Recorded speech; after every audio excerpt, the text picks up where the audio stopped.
The topic we're going to discuss today it's a sensitive one to talk about, and it's all about what happens when your spouse who is a teacher passes away. What things do you need to cover? What things do you need to look out for? And how do you move on? So if you're in this situation, you have my condolences, but let's tackle some things that, may be appropriate for you.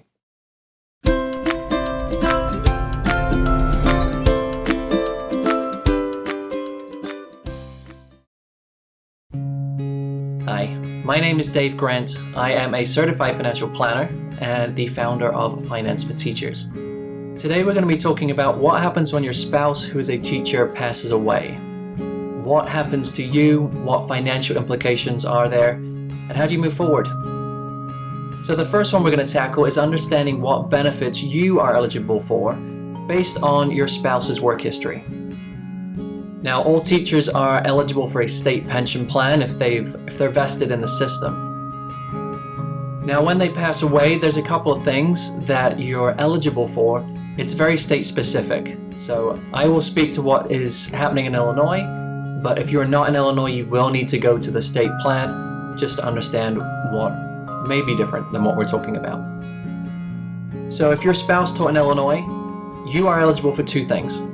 One, there is a lump sum death benefit that you will receive when your spouse passes away. You will also receive monthly benefits based on their pension for the rest of your life. There are caveats to this though. What you'll receive in monthly benefits is 50% of the pension that they were eligible for. Now that does have a cost of living adjustment of 3% every year after you reach the age of 61. One major caveat that not many people are aware of is if you are under 50, you are not eligible to collect this yet. You have to be over the age of 50 to collect the survivor benefit on your spouse's pension. The second thing that you should be looking to do is have your estate plan revisited. Now, don't do this right after your spouse has passed away. Go through the grieving process, but also look to speak with an attorney for your situation soon after this has happened. Now, chances are in your estate planning documents, you may have listed your spouse as an executor, or you may have listed them as the primary agent on your healthcare power of attorney or other powers of attorneys that you have. You do want to have those revised now, because now they're out of date. So come up with someone who is going to be your executor, come up with someone who's going to be the new primary agent for you, and go ahead and have those documents revised. Now, the next thing that you should be looking to do is gathering up all the assets that your spouse had in their name.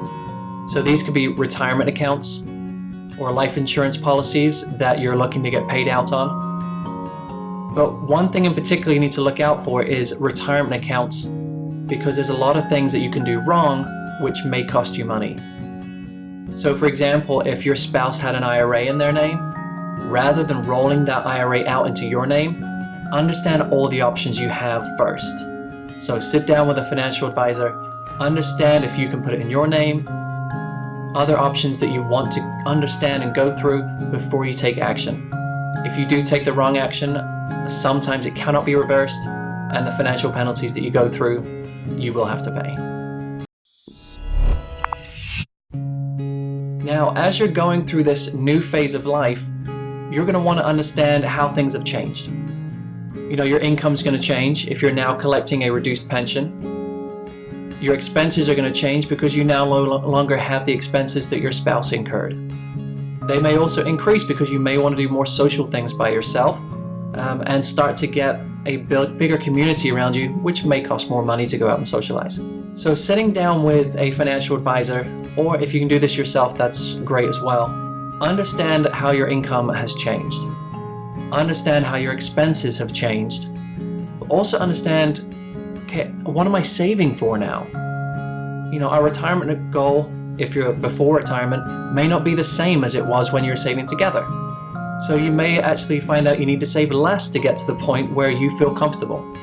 But without getting all these things down on paper and understanding where everything lies, you won't understand those answers.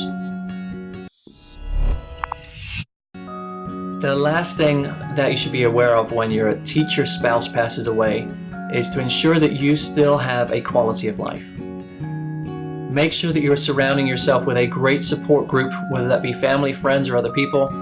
Get out socially, try and do some new experiences, some new things that you haven't done before, and start to forge a new life for yourself, even if it may be a little uncomfortable.